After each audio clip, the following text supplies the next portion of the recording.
Suit മടക്കി വെച്ചിട്ട് അങ്ങോട്ട് കയറല് നന്മയുടെ കൂമലാന്ന് ഞാൻ ഇന്നെ തന്നെയാണോ അത്. കാരണം പുറമുള്ള ആളുകൾക്ക് ഇപ്പൊ മഹാകളന ഇവൻ ആളെ പറ്റിക്കില്ല. ഇന്ന് വരെ അവർ ഈ ഓപ്പർച്യൂണിറ്റി കേൾക്കാൻ വന്നിട്ടില്ല. പക്ഷെ ഓർക്കറിയാം ഇത് പറ്റിക്കലാണെന്ന്. ഇതാണ് ആളുടെ മുൻവിധി എന്ന് പറഞ്ഞ. ഓർക്ക് നേരത്തെ എന്തോ അനുഭവമുണ്ട്, അത് വെച്ച് നാട്ടിലെല്ലാവരും ചെയ്യുന്ന ഇതാണ് എന്ന് തെറ്റിദ്ധരിക്കുക, എന്നിട്ട് എതിർക്കുക. പിന്നെ നമ്മൾ എതിർപ്പിനെ മറികടന്ന് മുന്നോട്ട് പോകുന്നത് തോന്നുമ്പോൾ പിന്നെ കുറ്റം പറയാം, കളിയാക്കുക. അങ്ങനെ എന്നെ എത്ര കളിയാക്കിയിട്ടുണ്ട്. എന്നെ തുടക്കത്തിൽ ഞാൻ ഈ ബിസിനസ് പറയാൻ ഒറ്റ കാരണം കൊണ്ട് കുടുംബത്തിൽ കുറെ ആൾക്കാർ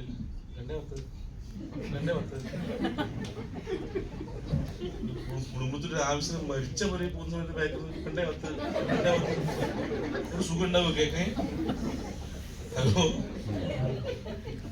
മുമ്പെന്ന് പറയുന്നതിനേക്കാൾ കൂടുതൽ ബാക്കെന്ന് പറയുന്നതല്ല, മുമ്പെന്ന് പറഞ്ഞവരുണ്ട്. അതുകൊണ്ട് ഞാൻ ഒരു കാര്യം തീരുമാനിച്ചു. ഇപ്പൊ ഏകദേശം ഈ മേഖലയിൽ വന്ന് ഒരു 8ാമത്തെ വർഷമാണ് ഞാൻ ഈ കമ്പനി പ്രവർത്തിച്ചുകൊണ്ടിരിക്കുന്നത്. എനിക്ക് കുറെ പൈസ കിട്ടിയിട്ടുണ്ട്. ഇപ്പൊ ഏകദേശം 1 കോടി അടുത്ത് വരെയുള്ള കാറിലാണ് സഞ്ചരിക്കുന്നത്. അതിന്റെ മുമ്പിലും ബാക്കിലും 2.10 എഴുതാൻ തീരുമാനിച്ചു. വണ്ടീന്റെ നമ്പർ ഇപ്പോഴും 4 രജിസ്ട്രേഷൻ ഞങ്ങൾ കാണുക. വണ്ടി ഇറങ്ങി കുറച്ച് ദിവസമായി. കാരണം 2.10 എത്തിയില്ല, ഇതിന് വേണ്ടി വാങ്ങണമെങ്കിൽ. അപ്പൊ KL 57 AA 210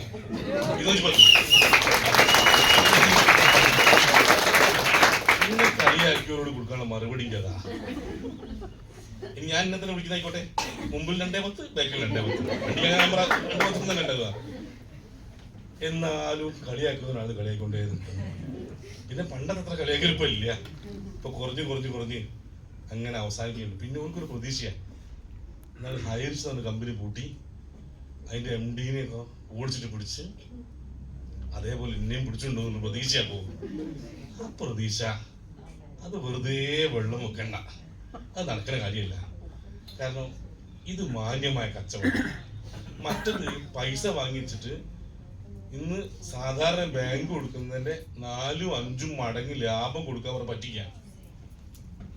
ഇവിടെ മുടക്കിയ പൈസ സാധനം കൊടുക്കുക. ഒന്ന്, ഇതൊരു മികച്ച കച്ചവടമാണ്. 2, ഇതുവഴി കുറെ ആള് പണം ഉണ്ടാക്കാൻ ആഗ്രഹിച്ച് വന്നവരാ. കുറെ ആൾക്ക് പണത്തെക്കാൾ താല്പര്യവും തിരിച്ചു ജീവിച്ചു പോകാൻ വീട്ടിൽ പ്രയാസങ്ങളൊന്നുമില്ല, പക്ഷെ നല്ല കുറെ ബന്ധങ്ങൾ കിട്ടുന്നുണ്ട്. ജീവിതത്തിൽ ബന്ധങ്ങൾ ഇഷ്ടപ്പെടുന്ന ആളുകൾ കുറെ ടൂറുകൾ നടത്താറുണ്ട് നമ്മുടെ കമ്പനി, നമ്മുടെ ടീമായിട്ട്.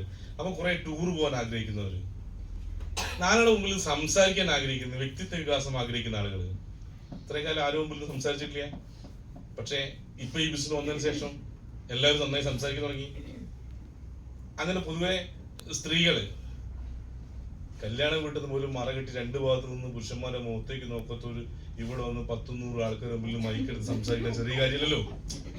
അത്തരത്തിലേക്ക് മാറാൻ അവസരം കിട്ടിയല്ലോ. ഇങ്ങനെ എന്തൊക്കെയോ ഗുണങ്ങളാണ് ആളുകൾ ഇതിനകത്ത് വരാൻ കാരണം. ഒന്നുമില്ല, ആരും കൂടി വരില്ല അല്ലേ. കഴിഞ്ഞ ദിവസവും ഒരു ചങ്ങാതി മറ്റേ ഒരു കൂട്ടുകാരോട് പറയണേ, വീട്ടിൽ ഭയങ്കര എലിശലി, ഒരു രക്ഷയില്ലാന്ന്. മറ്റൊരു ചോദിച്ചാൽ എലിക്കട പോരെ, എലിക്കണി വെച്ചിരുന്ന കാര്യം അതിനകത്ത് വെക്കാൻ വേണ്ടേ? എന്താ എന്റെ വീട് ഉണക്കമീനില്ല, ഇത്തിരി ഉണക്കമീൻ വെക്കുന്നോ? എന്റെ വീട് ഉണക്കമീനില്ല. എന്നാ ഒരു ദിവസം ഉണക്ക കപ്പ വെക്കടാ, ഒമ്പത് വീട് കപ്പയില്ല. ഇന്നൊരു ദിവസം തേങ്ങ വെക്കടാ, അവന്റെ വീട് തേങ്ങയില്ല. അപ്പൊ ചോദിച്ചു, പിന്നെ എന്തിനു വരും എലി എന്റെ വീട്ടിൽ? അല്ല അങ്ങോട്ടല്ലോ, പിന്നെ എന്റെ വീട് എലി എന്തിനു വരികയാണ്? എന്തൊരു കാര്യമില്ല, വന്നിട്ട് കാര്യമുള്ളൂ. ഉണക്കമീനില്ല, കപ്പയില്ല, തേങ്ങയില്ല, പിന്നെ എന്തിനു വരും ചോദിച്ചത്? അല്ലാതെ ഒന്നുമില്ല. പിന്നെ ആൾക്കാർ ഇങ്ങോട്ട് വരൂ. ഇവിടെ എല്ലാ ആഴ്ച ഇങ്ങനെ ആട് വരുന്നുണ്ടെങ്കിൽ എന്തൊക്കെയോ ഇവിടെ ഉണ്ട്. ഇവിടെ ഉണക്കമീനും ഉണ്ട്, ഇവിടെ തേങ്ങയുണ്ട്, ഇവിടെ കപ്പയുണ്ട്. ഇവിടെ ആവശ്യപ്പെടുന്ന ആഗ്രഹിക്കുന്നവരുണ്ട്. ചില ആൾക്കാർ കൂടുതൽ ആഗ്രഹിക്കുന്ന പണായിക്കും. ഓരോരുത്തർക്ക് വേണ്ടെടുക്കാന്ന്. നമ്മുടെ കല്യാണ വീട്ടിലൊക്കെ കഴിഞ്ഞാൽ ഭക്ഷണം കഴിച്ചിറങ്ങുന്ന ഫ്രൂട്ട്സ് വെക്കുന്നുണ്ടില്ലേ? ആപ്പിളും ഉണ്ടാവും, പൈനാപ്പിളും ഉണ്ടാവും, അത്തക്കയും ഉണ്ടാവും, മുന്തിരിയും ഉണ്ടാവും, ഓറഞ്ചും ഉണ്ടാവും. അതിൽ ഏതെങ്കിലും ഒന്ന് നമ്മൾ എടുക്കുക. പിന്നെ ചില ആൾക്കാർ എല്ലാം എടുക്കുന്നവരുണ്ട്. അതൊരു കണക്കില്ലേ? എന്നാൽ പൊതുവെ പ്രയോറിറ്റി ഉണ്ടാവും. ആ പ്രയോറിറ്റി നമ്പർ 1 ഷാഹിർ സാർക്ക് പൈസ. അവൻ ആദ്യം പറഞ്ഞു എന്നെ ഏറ്റവും കൂടുതൽ സ്വാധീനിച്ചത് പണം എന്ന് പറയുന്നത്. അങ്ങനെ പണം ഉണ്ടാക്കാൻ ആഗ്രഹിക്കുന്നുണ്ടെങ്കിൽ ലോകത്തെ പണക്കാർ മുഴുവൻ കച്ചവടക്കാരാ, ബിസിനസ്സുകാരാ. ലോകത്തെ പണക്കാര് ബഹുഭൂരിഭാഗവും കച്ചവടക്കാരാ, ബിസിനസ്സുകാരാ. ആ കച്ചവടം ചെയ്യാനുള്ള അവസരമാണ്. സാധാരണക്കാർ കച്ചവടം ചെയ്യണമെങ്കിൽ ബികോമിന്റെ പുസ്തകത്തിൽ വായിച്ചു നോക്കിയാൽ നിങ്ങൾക്ക് അറിയാം, ലാൻഡ് വേണം, ലേബർ വേണം, ക്യാപിറ്റൽ വേണം. ഇവിടെ ലാൻഡ് വേണ്ട, ലേബർ വേണ്ട, ക്യാപിറ്റൽ വേണ്ട, അതൊക്കെ കമ്പനി മുടക്കുകയുള്ളൂ. ഇതിനു വേണ്ടി നിങ്ങൾ പോയി മുറിയെടുക്കണ്ട, ഇതിനു വേണ്ടി നിങ്ങൾ കുറച്ച് പണിക്കാരെ വെക്കണ്ട, ഇതിനു വേണ്ടി നിങ്ങൾ പിന്നെ സ്റ്റോക്ക് എടുത്ത് കണ്ടമാനം സ്റ്റോക്ക് വെക്കണ്ട. ഇതെല്ലാം കമ്പനിക്കുണ്ട്. നമ്മളെ പണി നമ്മൾ ആളുകളെ പരിചയപ്പെടുത്തൽ മാത്രമാണ്. ഒന്നാമത്തെ പണി നമ്മൾ ഉൽപ്പന്നമായി ഉപയോഗിക്കല. ഇത് നല്ലതാണെന്ന് ഉറപ്പുവരുത്താൻ വേണ്ടി നിങ്ങളുടെ ഉൽപ്പന്നം ഉപയോഗിച്ച് നിങ്ങൾക്ക് റിസൾട്ട് കിട്ടിയാൽ നിങ്ങൾ ഏറ്റവും കൂടുതൽ പ്രൊമോട്ട് ചെയ്യുന്ന ആ പ്രൊഡക്റ്റ് ആയിരിക്കും. ഇതിനകത്ത് ഒരു മേഡം പറഞ്ഞു, ഞാൻ 95 ഉപയോഗിച്ചിട്ടുണ്ട്, ഞാനത് കുറെ കൊടുക്കുകയും ചെയ്തിട്ടുണ്ടെന്ന്. 95 ഉപയോഗിച്ചാൽ 95 കൊടുക്കൂ. ഞാൻ കഫിൽ ഉപയോഗിച്ചാൽ വന്നത്, ഞാൻ ഏറ്റവും കൂടുതൽ വിറ്റ കഫില്ല. രണ്ടാമത് ഞാൻ ഏറ്റവും കൂടുതൽ ഉപയോഗിച്ച ലിവഗൈന, ഞാൻ ഏറ്റവും കൂടുതൽ വിറ്റ ലിവഗൈന. ഏതാണ് നമ്മൾ ഉപയോഗിച്ച് അതാണ് നമ്മൾ ഏറ്റവും കൂടുതൽ വിൽക്കാനുള്ള സാധ്യത കൂടുതൽ. അപ്പോൾ ഈ ഉൽപ്പന്നങ്ങൾ മറ്റുള്ളവർക്ക് വാങ്ങി വിൽക്കുക. ഹോൾസെയിൽ റേറ്റിൽ കമ്പനിയുടെ ഗോഡൌൺ എടുക്കുന്നുണ്ട്, ഒന്ന് നടുവണ്ണൂരിലും ഒന്ന് നമ്മുടെ എരഞ്ഞിപ്പാലും. അവിടുന്ന് ഹോൾസെയിൽ റേറ്റിൽ ഉൽപ്പന്നം വാങ്ങിക്കൊണ്ടുവരാം, എന്നിട്ട് MRP വിൽക്കുക. ആളുകൾ വാങ്ങിക്കുന്ന ആൾക്ക് നല്ല റിസൾട്ട് കിട്ടുന്നുണ്ട്. നേരത്തെ ഒരു മേഡം പറഞ്ഞിട്ടില്ലേ, അവര് ബന്ധുരാള് ഉമൺ കമ്പാനിന്റെ പ്രൊഡക്റ്റ് ഉപയോഗിച്ച് പീരീഡ് സമയത്ത് 3 ദിവസവും കട്ടിൽ നിന്ന് അനങ്ങാൻ കഴിയാതെ കിടക്കുന്ന സമയത്ത് ഞാൻ ഈ പ്രൊഡക്റ്റ് കൊടുത്ത് നല്ല റിസൾട്ട് കിട്ടിയും പറയില്ലേ. അങ്ങനെ റിസൾട്ട് എടുത്ത കുറെ പ്രൊഡക്റ്റ് നമ്മുടെ കയ്യിലുണ്ട്. എന്നാലോ ഇതൊന്നും മരുന്നിന്റെ ഗണത്തിൽ വരുന്നതല്ല. മരുന്നിന്റെ ഗണത്തിൽ വരാണെങ്കിൽ ഇത് കൂടുതൽ ആദ്യം വിൽക്കാൻ പറ്റുമെന്ന് എനിക്ക് തോന്നുന്നില്ല. കാരണം അത് വിൽക്കണമെങ്കിൽ ഡ്രഗ് ലൈസൻസ് വേണം, അതിനുള്ള വിദ്യാഭ്യാസം വേണം.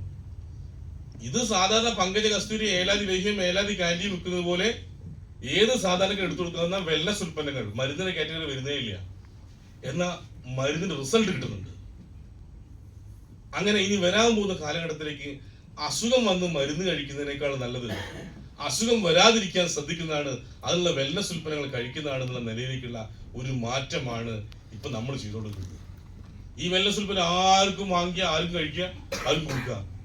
ഇത് കഴിക്കുന്നതിന്റെ ഡോസ് മാറിപ്പോയാൽ ഒന്നും സംഭവിക്കൂല, അളവം കൂടിപ്പോയി ഒന്നും സംഭവിക്കൂല, സാധനങ്ങൾ മാറിപ്പോയി ഒന്നും സംഭവിക്കൂല. അതുകൊണ്ടല്ലേ വെരിക്കോസ് വെയിന് ഉമൺ കമ്പാനി കൊടുത്തിട്ട് തലവേദനയ്ക്ക് ഉമൺ കമ്പാനി കൊടുത്ത റിസൾട്ട് എന്ന് പറയുന്നത്. ഇത് മാറിപ്പോയാലും സൈഡ് എഫക്റ്റ് ഉണ്ടാവില്ല. നിങ്ങൾ ഇംഗ്ലീഷ് മെഡിസിൻ എടുത്ത് വല്യപ്പം കുടിക്കേണ്ട ഗുളിക എടുത്തിട്ട് നിങ്ങൾ ചെറിയ കുട്ടിക്ക് കൊടുത്തു നോക്ക്, സൈഡ് എഫക്റ്റ് ഉണ്ടാവില്ല എന്നാണെങ്കിൽ കൊടുക്കുക കേട്ടാ, കുട്ടികളെ ഐസിയു കിടക്കും. പക്ഷെ ഈ ഉൽപ്പന്നം എങ്ങനെ കഴിക്കുക? ഇത് ശരീരത്തിന് വേണ്ടത് എടുക്കും, ബാക്കിയുള്ള മലത്തിലുള്ള മുതുകളും പുറത്തു പോകും, അല്ലാതെ വേറെ സൈഡ് എഫക്റ്റ് ഉണ്ടാവില്ല.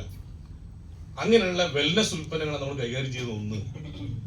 പിന്നെ പല്ല് തേക്കുന്നത്, കുളിക്കുന്നത്, തലയിൽ തേക്കുന്നത്, അത്തരം ഉൽപ്പന്നം ഉപയോഗിക്കാൻ പ്രത്യേകിച്ച് ക്ലാസിന്റെ ആവശ്യമില്ല.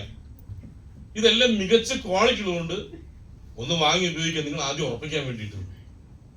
നമ്മുടെ അനുഭവങ്ങളാണ് നമുക്ക് ഏറ്റവും വലിയ പാഠങ്ങൾ എന്ന് പറയുന്നത്. തീപ്പള്ളി കുട്ടി വിളക്ക് പിടിക്കില്ല പറഞ്ഞിട്ടുണ്ട്. ചെറിയ കുട്ടിയോട് വിളക്കെടുത്ത് പോലെ പോലെ പോലെ പറഞ്ഞാൽ പോകും. ഒരു തവണ തൊട്ടാ പിന്നെ ജന്മം അങ്ങോട്ട് പോകില്ല. അതതിന്റെ അനുഭവമാണ്. നല്ലതും ചീത്തയുള്ള അനുഭവങ്ങൾ ഉണ്ടാവും. നല്ല അനുഭവങ്ങൾ അതേപോലെ തന്നെ. നിങ്ങൾ നമ്മളൊരു ഉൽപ്പന്നം ഉപയോഗിച്ച് നിങ്ങൾ നല്ല റിസൾട്ട് കിട്ടിയാൽ അത് ലൈഫ് ലോങ് ഓർമ്മ ഉണ്ടാവും. നിങ്ങൾ മറ്റുള്ളവർ പറയൂ, കാണുമ്പോൾ നിങ്ങൾക്ക് ഓർമ്മ വരൂ. അങ്ങനെ നമ്മൾ ഉൽപ്പന്നങ്ങൾ വിറ്റ് പൈസ ഉണ്ടാക്കാം. ഇനി ആളുകൾ ഇൻട്രൊഡ്യൂസ് ചെയ്താലോ? ഇതിനകത്തേക്ക് ആളുകൾ ഇൻട്രൊഡ്യൂസ് ചെയ്യുന്നുണ്ടെങ്കിൽ അവർ ചെയ്യുന്ന കച്ചവടത്തിന് 4% കമ്പനിക്ക് മാറ്റി വെക്കും. അത് ഓരോ വെള്ളിയാഴ്ചയും കമ്പനി ബിസിനസ് ക്ലോസ് ചെയ്ത് ഇതെല്ലാം കമ്പ്യൂട്ടർ സഹായത്തോടെ ബിസിനസ് ചെയ്യുന്നതുകൊണ്ട് ആരൊക്കെയാണ് എത്ര വോളിയം കൊണ്ടുവന്നുള്ള കണക്കവഴിയുണ്ട്. അത് തത്തുല്യമായി 450 രൂപ മുതൽ 2,10,000 വരെ വരുമാനം തരാവുന്ന ഒരു പ്ലാൻ നമ്മുടെ കമ്പനി കയ്യിലുണ്ട്. ആരൊക്കെ പ്രവർത്തിക്കാൻ തയ്യാറുള്ളവർക്ക് വരുമാനം കിട്ടുന്നുണ്ട്, പ്രവർത്തിക്കാർക്ക് ഒന്നും കിട്ടാൻ ചാൻസ് ഇല്ല. നിങ്ങൾക്കത് വന്നിട്ട് എത്ര കാലമായി എന്നുള്ള യാതൊരു പ്രസക്തിയും ഇല്ല.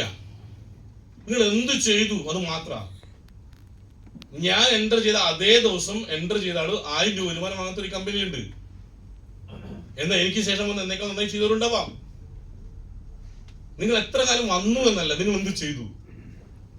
പിന്നെ ചില ആളുകൾ പറയണത് ഇത് ലീഡർമാർക്ക് മാത്രമേ കിട്ടൂ, അവസാനം വന്നവർക്ക് ഒന്നും കിട്ടൂല, വെറുതെ പോയി കൈയടിക്കാനാണ്, എനിക്കൊന്നും കിട്ടൂല, ഇങ്ങനെ പറയുന്ന കുറെ ആൾക്കാർ കണ്ടിട്ടുണ്ട്. ഈ ഒരു തെറ്റിദ്ധാരണ എനിക്കുണ്ടായി തുടക്കത്തിൽ. ഇത് ആദ്യം വന്നാലേ കിട്ടൂ, എന്നോട് എനിക്ക് ചെയ്യേണ്ട കാര്യമില്ല, ഇതൊക്കെ ചെയ്യാൻ പണ്ട് ചെയ്യേണ്ടി പറയും എന്നോട്. 2010 ഞാൻ ചെയ്യാൻ വരുമ്പോയി എന്നോട് എന്റെ കൂട്ടുകാർ മുഴുവൻ പറഞ്ഞ ബെല്ലി ഇത് ചെയ്ത് ഒരു കാര്യമില്ല, ഇതൊക്കെ ചെയ്യേണ്ട കാലം കഴിഞ്ഞ്, ഇതൊക്കെ പണ്ട് ചെയ്യേണ്ടായിരുന്നു, ഇത് കാലം കഴിഞ്ഞു, ഇനി രക്ഷപ്പെടില്ല എന്നോട് പറഞ്ഞത്. അപ്പൊ എനിക്കൊരു ഓർമ്മ വന്നത്, ഞാൻ ഒരു ദിവസം ബീച്ചിൽ പോയി ഇരിക്കുക. ഞാൻ കൂട്ടുകാർ കൂടി. അപ്പൊ ഒരു ചങ്ങാതി ഉണ്ട്, ഒരു പുല്ലാങ്കുഴി അങ്ങനെ ഊതിക്കൊണ്ട് പോകും, ഫ്ലൂട്ട് ഊതിക്കൊണ്ട് പോകും. കുറെ എണ്ണം അങ്ങനെ വിൽക്കാൻ വെച്ചിട്ടുണ്ട്, കൊല പോലെ വെച്ചിട്ടുണ്ട്. അപ്പൊ ഇവൻ ആ പാടയുടെ എനിക്ക് ഭയങ്കര ഹരങ്കറി. എനിക്കൊന്ന് വേണം, കുറച്ച് അങ്ങനെ പുറകെ കൂടി ഒന്ന് വാങ്ങി 50 റുപ്യ. ഞാനത് വാങ്ങി ഇവിടെ എത്തുമ്പോൾ ഒരു പൊട്ടാ, എന്തിനു വാങ്ങിയത്?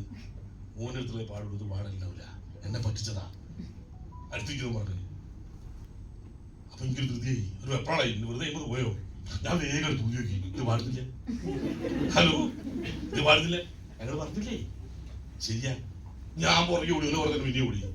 ഇത് കോഴിക്കോട് അങ്ങനെ 10-17 കൊല്ലം കളിക്കുന്നത്, നിന്നെ പറ്റിക്കേ. ഞാൻ പറഞ്ഞു കൊണ്ടുവന്ന പൈസ ഇനി ഊതും നല്ല എന്റെ മോശമാണെന്നത്. മൂപ്പെടുത്ത് ഊതിക്കുന്നത് നല്ല പാട്ട്. ഹലോ, അപ്പൊ ഒരു കാര്യം എനിക്ക് മനസ്സിലായി, ഇതിന്റെ കുഴപ്പമല്ല, ഇത് ഊന്നോന്റെ കുഴപ്പാ. ഹലോ, ഇവിടെ ആഴ്ചക്ക് 2-10 കിട്ടുന്നത് ലീഡർ ആയോണ്ടല്ല, കഴിഞ്ഞ 8 കൊല്ലായി ഇതും വിളിച്ച് നടക്കുക. മനസ്സിലാകണ്ട, അതുകൊണ്ടാണ് ഇതിനകത്ത് 2-10 ഇറങ്ങിയത്, അല്ലാണ്ട് ആദ്യം വന്നുകൊണ്ട് കിട്ടിയതല്ല. ഈ സാധനം അന്ന് വാങ്ങി ഞാൻ എന്റെ വീട്ടിൽ അലമാരിൽ വെച്ചാലും ആഴ്ച 2-10 ഇറങ്ങൂല. നാട്ടുകാർ പറഞ്ഞല്ല ശരി, ഞാൻ ചെയ്തതാ ശരി. നിങ്ങൾ ഈ ഓപ്പർച്യൂണിറ്റി എടുത്ത് അടുത്ത 4-5 കൊല്ലക്കാലം പ്രവർത്തിക്കാൻ റെഡിയുണ്ടെങ്കിൽ ഈ ഓപ്പർച്യൂണിറ്റി നിങ്ങൾ ജീവിതത്തിൽ വലിയ മാറ്റം ഉണ്ടാക്കും. അതിന് പകരം വാങ്ങി വീട്ടിൽ അലമാരിൽ വെക്കുകയാണെങ്കിലോ അത് ഒരിക്കലും പാടണമെന്നില്ല. നാട്ടുകാർ എന്നെ പൈസ അല്ലേ പറയുന്ന, നാട്ടുകാർ ശരിയായി മാറും. അപ്പൊ ഇവിടെ പ്രവർത്തിച്ചു നോക്കുക. എന്താ ചെയ്യേണ്ടത്? രാവിലെ വിളിച്ച പല്ല് വയ്ക്കാൻ മക്കളെ പഠിപ്പിച്ചിട്ടില്ലേ? അതേപോലെ അയൽവാസിയും പല്ല് വയ്ക്കണ്ടല്ലോ, ഓരോട് പറയാൻ നല്ലൊരു പേസ്റ്റ് ഉണ്ട്, ഇതൊന്ന് തേച്ചു നോക്ക്. നമ്മളിപ്പോ വാങ്ങി തേക്കുന്ന പേസ്റ്റിന്റെ വില 3 വാണിംഗ് ഉണ്ട് മോളെ. ഞാൻ ഇപ്പോഴാണ് ശ്രദ്ധിച്ചത്. 1, ഇത് അകത്തേക്ക് വിഴുങ്ങരുത്. 2, ചെറിയ കുട്ടികൾ ഉപയോഗിക്കുമ്പോ വലിയ ആളുകൾ അടുത്ത് നിൽക്കണം. 3, ചെറിയ അളവിലേ ഉപയോഗിക്കാവുള്ളൂ. 3 വാണിംഗ് എല്ലാ ടൂത്ത് പേസ്റ്റിന്റെ മേലുണ്ട്. ഇന്ന് നിങ്ങൾ വാങ്ങി ഉപയോഗിച്ചോണ്ട് ഏത് പേസ്റ്റ് ആയാലും മേലുണ്ട്, സെൻസോഡൈൻ ഉൾപ്പെടെ. എന്നിട്ട് നമ്മുടെ ഹെർബൽ ടൂത്ത് പേസ്റ്റിലാണ് നമ്മൾ ഏറ്റവും കൂടുതൽ പ്രൊമോട്ട് ചെയ്തത്. അത് എടുത്തിട്ട് തിരിച്ചും മറിച്ചും വെച്ച് വായിച്ചു നോക്കി, അങ്ങനെ വല്ല വാണിംഗും ഉണ്ടോ? അതായത് ഹാംഫുൾ കെമിക്കൽ ഇല്ല, അകത്തേക്ക് പോയാലും ഒന്നും സംഭവിക്കാൻ പോകുന്നില്ല. അപ്പോ അത്രയ്ക്കും ഹാംഫുൾ ആയ ടൂത്ത് പേസ്റ്റ് ആണ് നമ്മളെ മക്കളൊക്കെ രാവിലെ കൈകാര്യം ചെയ്യുന്നത്. നമ്മളെ മക്കളെ വയറിന് കംപ്ലൈന്റ് ഉണ്ടാവാൻ സാധ്യതയുണ്ട്. നിരന്തരം ഉപയോഗിച്ചാൽ വലിയ ആൾക്കും അങ്ങനെ വരാൻ സാധ്യതയുണ്ട്. അതുകൊണ്ട് ആ പേസ്റ്റ് മാറ്റിയിട്ട് ഞങ്ങളുടെ പേസ്റ്റ് ഉപയോഗിക്കണോ?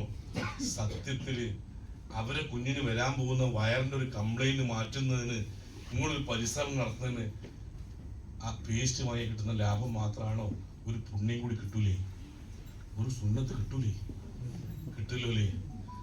എന്നാ പിന്നെ എന്തിനാ ചെയ്യാണ്ടിരിക്കുന്നത്? അല്ല, ഇനിയിപ്പോ പല്ലിക്കണ ആരാളുടെ നാട്ടില്? അങ്ങനെ ലിസ്റ്റാക്കണം. അല്ല, അങ്ങനെ ലിസ്റ്റാക്കണം. നിങ്ങൾ വീടിനടുത്ത് പല്ലിക്കാത്ത ആരെങ്കിലും ഉണ്ടോ? ഇല്ല. എന്നാ പിന്നെ എല്ലാ വീട്ടിലും പറഞ്ഞൂടെ? നിങ്ങൾ വീട് ചുറ്റുവട്ടത്തും ഒരു 10-20 വീട്ടില് പൊതുവെ സ്ത്രീകളൊക്കെ കുടുംബശ്രീയിൽ അംഗങ്ങൾ, പുരുഷന്മാർക്ക് പിന്നെ പൊതുവെ പുറത്തിറങ്ങിയ ശീലമുണ്ട്.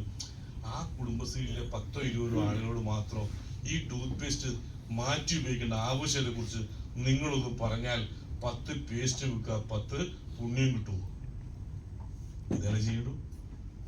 അങ്ങനെ നിങ്ങളെ വീട് ചുറ്റുവട്ടത്തൊരു 10-20 വീട്ടുകാർ നിങ്ങൾ പറഞ്ഞത് മനസ്സിലാക്കി ബോധ്യപ്പെട്ട് ഇതെടുത്ത് വായിച്ചു നോക്കി ഉറപ്പുവരുത്തി നാളെ രാവിലെ മുതൽ 20 കുടുംബത്തിൽ നമ്മളെ പേസ്റ്റാണ് ഉപയോഗിക്കുന്നതെങ്കിൽ 20 കുടുംബം രാവിലെ എണീച്ച് പല്ല് തേക്കുമ്പോൾ നിങ്ങളെ പോക്കറ്റിലേക്ക് പൈസ കയറും. ഓൻ്റെ പല്ല് ക്ലീൻ ആവും, നിങ്ങളെ കീശ നിറയും. ഒരു ഉമ്മളെ സോപ്പ് തേക്കുമ്പോൾ നമ്മളെ പോക്കറ്റിൽ പൈസ കയറും. ഒരു ഉമ്മളെ ഹെയർ ഓയിൽ ഉപയോഗിക്കുമ്പോൾ നമുക്ക് പൈസ കയറും. ഇല്ലെങ്കിലോ ഐശ്വര്യയ്ക്ക് അമിതാഭ് ബച്ചനും നാട്ടിൽ വമ്പം പണക്കാരനും പൈസ കിട്ടും.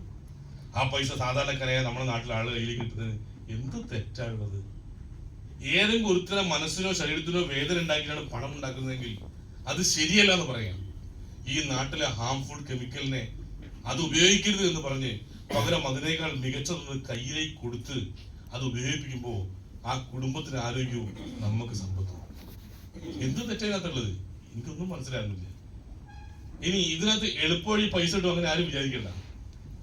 എത്രത്തോളം കച്ചവടം കൂട്ടാൻ പറ്റുമോ അത്രത്തോളം വരുമാനവും. കച്ചവടം കൂടിയ വരുമാനമുണ്ട്, ഇല്ലെങ്കിൽ ഇല്ല. അപ്പോ പരമാവധി കച്ചവടം വർദ്ധിപ്പിക്കാം, നാട് നീളെ ആളുകളെ പറയാം, അവരത് പഠിപ്പിക്കുക. അതൊക്കെ ചെയ്യാൻ ഒരു സിസ്റ്റം നമുക്കുണ്ട്. ഇതെല്ലാം നിങ്ങൾ എന്നെ പഠിച്ച് പറയണമെന്നില്ല. ഇവിടെ കൊണ്ട് നിർത്തി കഴിഞ്ഞാൽ ഇവിടുത്തെ ലീഡേഴ്സ് പറയുമ്പോൾ മനസ്സിലാവില്ലേ? ഇത് ചെയ്യുന്ന കുറെ ആളെ കാണുമ്പോൾ ബോധ്യപ്പെടൂലേ? ഇങ്ങനെ ഒരുപാട് മീറ്റിംഗ് സെന്റർ നമുക്കുണ്ട്. ഇവിടെയുണ്ട്, കുന്നമംഗലത്തുണ്ട്, കോഴിക്കോടുണ്ട്, ബാലുശ്ശേരി ഉണ്ട്, നരിക്കുനി ഉണ്ട്, ഉള്ളിയേരി ഉണ്ട്, കൊയിലാണ്ടി ഉണ്ട്, പേരാമ്പ്ര ഉണ്ട്, കുറ്റ്യാടി ഉണ്ട്. ഇങ്ങനെ എല്ലാ സ്ഥലങ്ങളും അടുത്ത ജില്ലകളൊക്കെ മീറ്റിംഗ് സെന്ററുകളുണ്ട്. അതത് ആളുടെ അവിടേക്കൊന്ന് ക്ഷണിക്കുക, അവിടെ കൊണ്ട് പ്രോഗ്രാം ഒന്ന് കേൾപ്പിക്കുക. കേൾക്കുന്ന സമയത്ത് ഒരു കാര്യം മനസ്സിലാവും, ഇത് ഞാൻ വിചാരിച്ച മാതിരിയല്ല, അത്ര തട്ടിപ്പില്ല, മുടക്കുന്ന പേര് സാധനം കിട്ടുമല്ലോ. ഇനി അത് നല്ലതാണെന്ന് മാത്രമേ നോക്കണ്ടുള്ളൂ. അത് നല്ലതാണെന്ന് ബോധ്യപ്പെട്ട് കഴിഞ്ഞാൽ അവര് അവന്റെ ബ്രാൻഡ് നെയിം അങ്ങ് മാറ്റും. അങ്ങനെ നാട്ടിലെ ആളുകൾ അവരവരെ ബ്രാൻഡ് നെയിം മാറ്റാൻ തുടങ്ങുമ്പോൾ നമുക്ക് വരുമാനം കിട്ടാൻ തുടങ്ങും. ഇന്ത്യ രാജ്യത്ത് 6500 കോടി രൂപ ടൂത്ത് പേസ്റ്റ് വിൽക്കുന്നുണ്ട്. നമ്മളങ്ങ് ഇറങ്ങി തിരിച്ചുകൊണ്ട് എല്ലാ ടൂത്ത് പേസ്റ്റ് കമ്പനിയും പൊട്ടിച്ചളയാം, അങ്ങനെ വിശ്വസിക്കണ്ട. അത് നടക്കുന്ന കാര്യമില്ല. നമ്മളെല്ലാം കൂടി ഒരുമിച്ച് നിന്ന ഒരു 20% കച്ചവടം പിടിക്കുക. അതായത് 6500 കോടിയുടെ 20% 1300 കോടി രൂപ. ആ കച്ചവടം ഒന്ന് വഴിമാറ്റി ഒഴിക്കിയാൽ 650 കോടി രൂപ ഉൽപാദന ചെലവും ലാഭമായിട്ട് കമ്പനി എടുക്കും. 650 കോടി രൂപ എനിക്കും നിങ്ങൾക്ക് ഈ വിതരണത്തിലേക്ക് മാറ്റി വെക്കും. അപ്പോൾ 20% പേസ്റ്റിന്റെ കച്ചവടം മാറിയാൽ 6500 കോടി ഈ നാട്ടിൽ 650 കോടി ഈ നാട്ടിലെ സാധാരണക്കാരെ കയ്യിലേക്ക് വരും.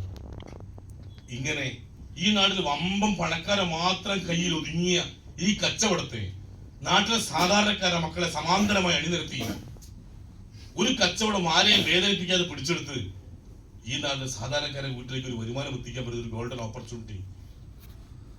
പണ്ടത്തെ നെക്സലൈറ്റിൽ പറഞ്ഞ മാതിരി ഇന്ത്യയിൽ ജന്മിമാരെയും വമ്പം പണക്കാരെയും വെടിവെച്ച് കൊന്നിട്ട് നാട്ടിലെ സാധാരണക്കാർ രക്ഷപ്പെടാൻ ആരും വിചാരിക്കണ്ട. പകരം നമുക്ക് ഒറ്റക്കെട്ടായി നിൽക്കാം, എന്നിട്ട് ചോര ഒഴുക്കാതെ ഒരു സമരം ചെയ്യുക. സമാന്തരമായി നമ്മൾ നിന്നിട്ട് ഒരു കച്ചവടത്തിന് വീതം നമ്മൾ പിടിക്കുക. അത് ഈ നാട്ടിലെ സാധാരണക്കാര് ആരൊക്കെ നമ്മൾ കൂടെ നിൽക്കുന്നോ അവർക്ക് വിതരണം ചെയ്യുക. അങ്ങനെ കച്ചവടത്തിന് ഒരു പങ്ക് പറ്റാനുള്ള അവസരമായി നിങ്ങൾ കാണുക. അതില് രണ്ടാമത് നമ്മൾ സഹായിക്കുന്നത് ഏറ്റവും കർഷകരെയാണ്. നമ്മൾ ആഗ്രോ പ്രൊഡക്ട്സ് ഇന്നത്തെ രാസവളത്തിന്റെ വില കൂടുതലിനെയും സാധാരണ ആളുകളുടെ കൂലിയും വെച്ച് ഒരു കൃഷിക്കാരന് മുന്നോട്ട് പോകാൻ പറ്റുന്ന സാഹചര്യത്തിൽ ഇന്ന് നമ്മുടെ ആഗ്രോ പ്രൊഡക്ട്സ് ആരൊക്കെ ഉപയോഗിക്കണ്ടോ അവിടെ കൊടുക്കുന്ന റിസൾട്ടാണ്. ഞങ്ങള് അടിസ്ഥാനമായി കൃഷിക്കാരാ, പക്ഷെ കൃഷി നിർത്തിയിട്ട് വർഷം കുറയുന്ന പേരിങ്ങനെ പറഞ്ഞു പോരുന്നത് മാത്രമേ ഉള്ളൂ. പക്ഷെ ഇപ്പോഴും വയൽ ഇഷ്ടംപോലെ സാധാരണ വാഴ ആണിപ്പൂവെന്ന് പറയും, അതിങ്ങനെ നിറഞ്ഞു കിടക്കുകയാണ്. എപ്പോ എന്റെ വീട്ടിൽ വന്നാലും ഭക്ഷണം കഴിച്ച് കൈകാതെ മൂന്നിടത്ത് ഒരു വാഴക്കുറയൊക്കെ കിട്ടുന്നുണ്ടോ? എന്താ കായ്ക്ക് ഇത്ര വലിപ്പം ഉണ്ടാവുള്ളൂ, ഒരുപാടില്ല, വെറുതെ ഇങ്ങനെ ഉണ്ടാകുന്നതാണ്. അതിങ്ങനെ പഴിക്കുന്ന സമയത്ത് വെട്ടിയാടെ വെക്കും, ഒറ്റൊന്നും വിൽക്കാനും പറ്റൂല. പക്ഷേ ഇത്തവണ പറമ്പ് പഴിക്കുന്ന സമയത്ത് ഞാന് നമ്മളെ ഭൂവസ്ത്രം കൊടുത്ത് ഒരു 15 ഗ്രാം വെച്ച് അങ്ങ് ഇട്ടോ, പിന്നെ വാഴ കുണ്ടേറ്റ് എടുക്കണല്ലേ നിങ്ങൾ ഏകദേശം കണക്കാക്കി ഇട്ടോന്ന് പറഞ്ഞു. അങ്ങനെ കഴിഞ്ഞ ഒരു 3 മാസം മുമ്പേ ആ മഴ പൊക്ക് വരുമ്പോ ആ സമയം നോക്കി പണിക്കാർ പണി എടുത്തപ്പോ ഞാൻ കൊടുത്ത്. സത്യം പറയാലോ, എൻ്റെ ഒരു ഓർമ്മയിൽ ഒരു 10-20 കുളത്തിലെ ഡെയിലി ഈ കഴിഞ്ഞ 2 മാസമായിട്ട് ഒരു 3-4 ഉറുപ്പിക കൊല വിറ്റ് കഴിഞ്ഞു. നല്ല കൊല കഴിച്ചാൽ തീരില്ല, അത് വിൽക്കാൻ തുടങ്ങി. ഇനി സാർ വാഴക്കിട്ട റിസൾട്ട് ഉണ്ടാവോ? കാണുന്നത് എന്നോട് ഞാൻ വീട്ടിൽ കൂടെ കാണിച്ചത് വെടുത്തിനാണല്ലോ, പറയുന്നില്ലത്തിന് തെളിവാണല്ലോ. ഇവിടെ 1.5 കിലോമീറ്റർ എൻ്റെ വീട്ടിലേക്ക് പോകാനുള്ളൂ. അപ്പൊ അങ്ങനെ റിസൾട്ട് കിട്ടുന്നുണ്ട്. ഒരു പക്ഷേ കർഷകരെ സഹായിക്കാൻ ഇതിനേക്കാൾ മികച്ചൊരു ഓപ്പർച്യൂണിറ്റി വേറെ ഇല്ല ഈ ലോകത്ത്. ഇപ്പൊ നമ്മളെ ഉസ്താദിനോട് ചോദിച്ചാ ഏറ്റവും നല്ല തൊഴിലെന്താ, ഏറ്റവും നല്ല ഇജാറത്ത് എന്താന്ന് ചോദിക്കുകയാണെങ്കിൽ അത് 1 കച്ചവട, 1 ഇജാറത്ത, 2 കൃഷിയാ. ആ 2ഉം ഒരേപോലെ ചെയ്യാവുന്ന ആളാണ് നമ്മളിപ്പോ. ഒരു ഭാഗത്ത് കൃഷിക്കാരെ ഏറ്റവും നന്നായി പ്രോത്സാഹിപ്പിക്കാനും മറ്റേ ഭാഗത്ത് ഏറ്റവും മനോഹരമായി ഏത് സാധാരണക്കാരൻ കച്ചവടത്തിലേക്ക് കടന്നു വരാൻ പറ്റുന്ന മേഖല.